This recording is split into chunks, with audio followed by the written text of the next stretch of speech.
नमस्ते दोस्तों, आपने मेरा हम्पी का पहला भाग तो देखा ही होगा, जहां मैंने हम्पी के 10 प्रसिद्ध मंदिरों और स्थानों के बारे में जानकारी दी है। अब हम हम्पी के दूसरे भाग की शुरुआत करते हैं। यहां मैं अन्य प्रसिद्ध मंदिरों और स्थानों की जानकारी आपको दे रहा हूं। तो चलिए। श्री लक्ष्मी नरसिंह मंदिर, यह हम्पी की सबसे बड़ी मूर्ति है। नरसिंह को शेष नाम के एक बड़े 7 मुंह वाले सांप की कुंडली पर बैठे हुए दिखाया गया है। सांप के सिर उनके सिर पर छतरी की तरह हैं। देवता योग की मुद्रा में बैठे हैं, उनकी जांघें क्रॉस हैं और उनके घुटने एक बेल्ट से सपोर्टेड हैं। कभी कभी इसे उग्र नरसिंह मतलब नरसिंह का भयंकर रूप भी कहा जाता है। उभरी हुई आंखें और उनके चेहरे के एक्सप्रेशन इस नाम का कारण हैं। नरसिंह लोकल भाषाओं में इसका मतलब आधा इंसान आधा शेर। भगवान विष्णु के 10 अवतारों में से एक हैं।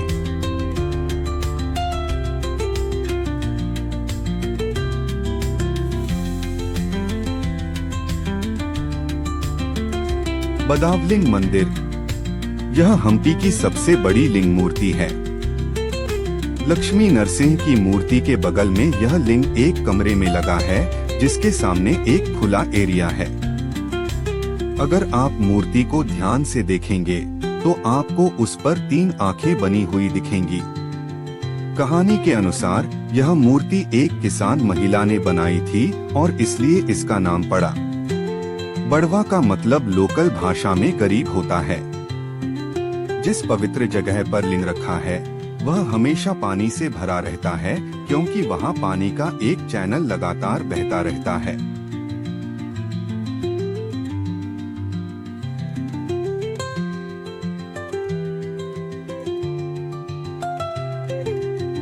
ससिवेकालु गणेश, इस बहुत बड़ी मोनोलिथ गणेश मूर्ति को लोकल लोग ससिवेकालु सरसों के दाने जैसी गणेश कहते हैं, क्योंकि यह दिखने में वैसी ही है। यह मूर्ति हेमकूट पहाड़ी की दक्षिणी तलहटी में है। एक बड़ी चट्टान से बनी यह मोनोलिथ मूर्ति लगभग 2.4 मीटर 8 फीट ऊंची है। मूर्ति के चारों ओर एक खुला मंडप बना हुआ है।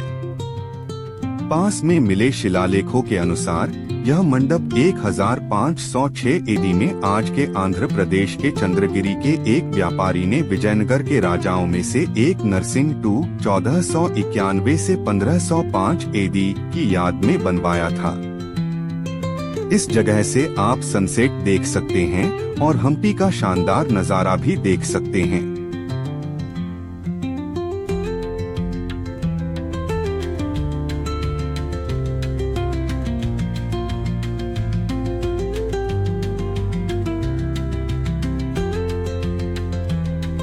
अंडरग्राउंड शिव मंदिर, भगवान शिव को समर्पित यह मंदिर जमीन से कई मीटर नीचे बना है।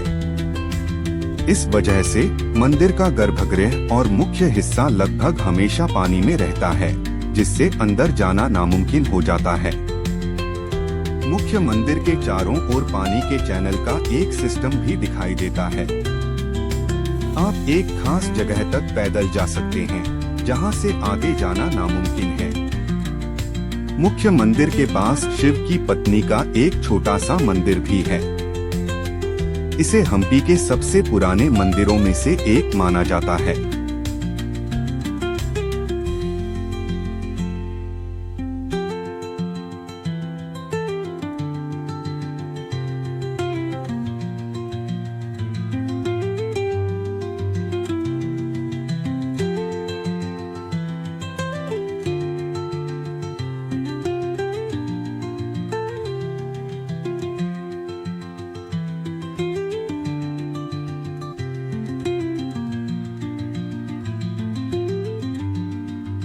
ऑब्जर्वेशन टावर्स, हम्पी का वॉच टावर विजयनगर साम्राज्य की मिलिट्री और आर्किटेक्चरल शान की एक अहम निशानी है। जनाना कॉम्प्लेक्स के अंदर जो शाही महिलाओं का घर था, यह टावर एक सिक्योरिटी स्ट्रक्चर के तौर पर बनाया गया था ताकि शाही कंपाउंड के अंदर और आसपास की हलचल पर कड़ी नजर रखी जा सके। यह साम्राज्य के सिक्योरिटी, स्ट्रेटेजी और अच्छी तरह से प्लान की गई अर्बन प्लानिंग पर जोर को दिखाता है।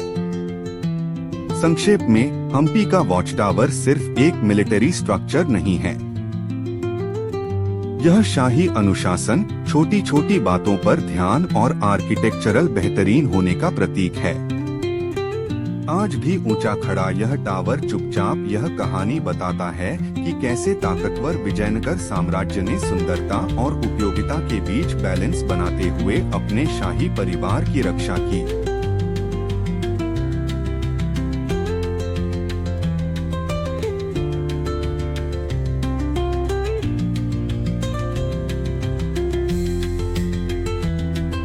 लोटस महल। लोटस महल या चित्रांगिनी महल भारत के हम्पी में एक महत्वपूर्ण गैर धार्मिक इमारत है। लोटस महल विजयनगर वास्तुकला शैली का एक उदाहरण है और यह 2 मंजिला इमारत है जो पत्थरों की चिनाई से बनी है और इस पर अच्छी तरह से प्लास्टर किया गया है। इस इमारत का इस्तेमाल विजयनगर साम्राज्य के शाही परिवार के रहने की जगह के तौर पर किया जाता था।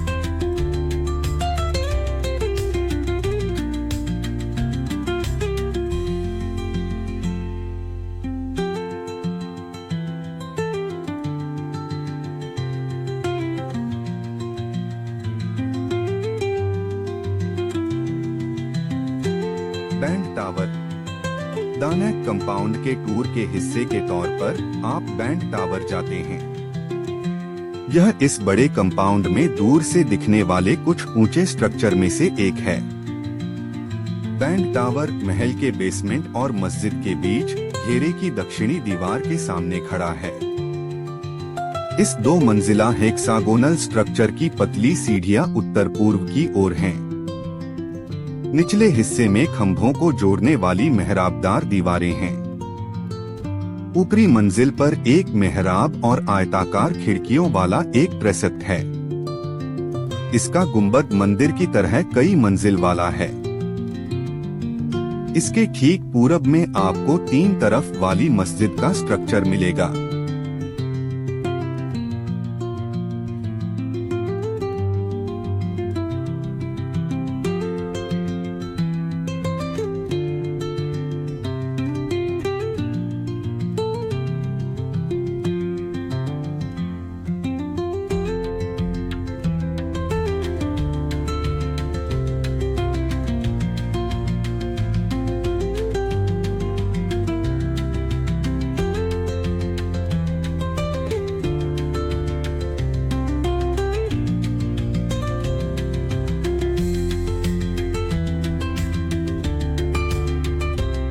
हजारा राम मंदिर। हम्पी में हजारा राम मंदिर एक जरूरी तीर्थ स्थल है। यह छोटा लेकिन सुंदर मंदिर शाही इलाके के बीच में है। यह मंदिर हिंदू देवता भगवान राम को समर्पित है। यह कभी विजयनगर के राजाओं और शाही परिवार का खास मंदिर था। यह मंदिर रामायण की कहानी दिखाने वाली अपनी सुंदर मूर्तियों और पेंटिंग के लिए मशहूर है।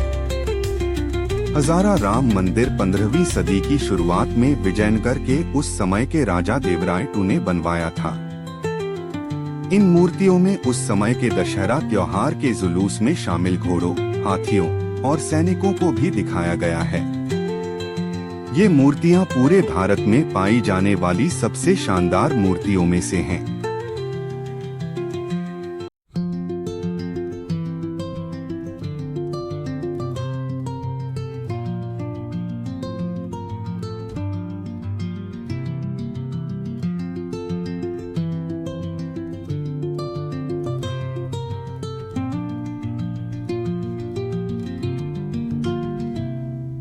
हाथी अस्तबल। हम्पी में हाथी अस्तबल एक शानदार इमारत है जिसका इस्तेमाल विजयनगर साम्राज्य के शाही हाथियों को रखने के लिए किया जाता था। हाथी अस्तबल उस इलाके में है जो जनाना एनक्लोजर के ठीक बाहर है। यह उन बहुत कम इमारतों में से एक है जिसे 1565 ईस्वी में हम्पी पर मुगलों के हमले के दौरान ज्यादा नुकसान नहीं हुआ था, जिससे विजयनगर साम्राज्य का पतन हुआ था। यह प्राचीन अस्तबल आज भी पर्यटकों के बीच एक मुख्य आकर्षण है।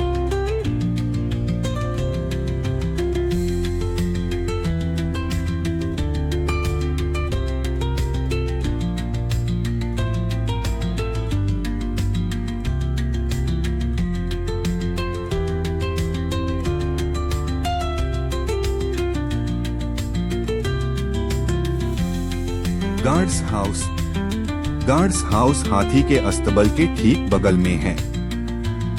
यह शायद एक सेरेमोनियल बिल्डिंग थी, क्योंकि इसमें बारीकी से बने मेहराब, बरामदा और खंभों वाले गलियारे से घिरा खुला आंगन है। आर्कियोलॉजिकल डिपार्टमेंट ने इसका इस्तेमाल खंडहर वाली जगह से पत्थर की मूर्तियों और दूसरी कलाकृतियों को स्टोर करने के लिए किया है। हाथी के अस्तबल और गार्ड्स हाउस दोनों एक बड़े आंगन को शेयर करते हैं। अपने जनाना एनक्लोजर टूर प्लान के हिस्से के तौर पर गार्ड्स हाउस और हाथी के अस्तबल जरूर देखें।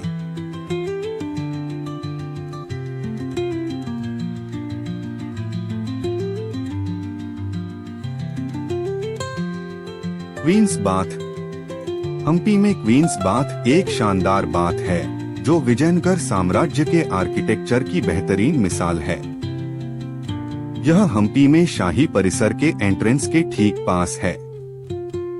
माना जाता है कि अच्युत राय ने विजयनगर वंश की महिलाओं के लिए यह क्वींस बाथ बनवाया था। हालांकि इसे क्वींस बाथ कहा जाता है, लेकिन शायद इसका इस्तेमाल राजा और उनकी रानियों के प्राइवेट बाथ के तौर पर किया जाता था। यह भी माना जाता है कि यह बड़ा बाथ एक रॉयल एंटरटेनमेंट कॉम्प्लेक्स था। यह मान्यता इसलिए भी है क्योंकि यह बाथ शाही परिसर के बाहर है।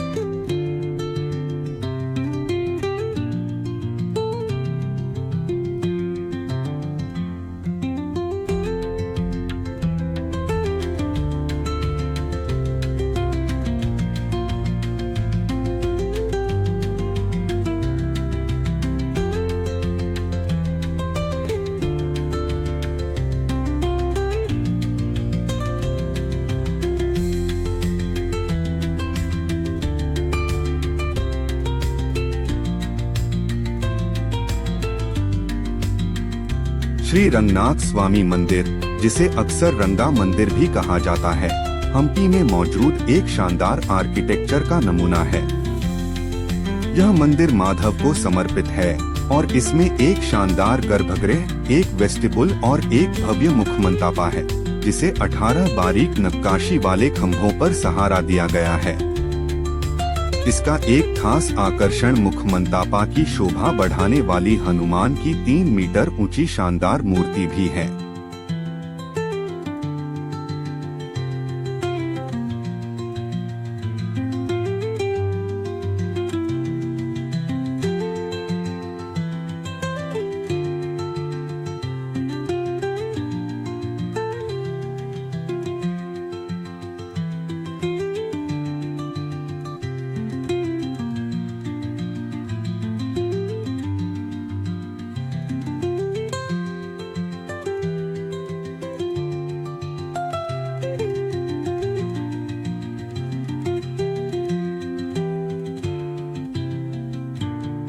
दोस्तों, हमारा हम्पी का दूसरा भाग यहीं पर खत्म होता है।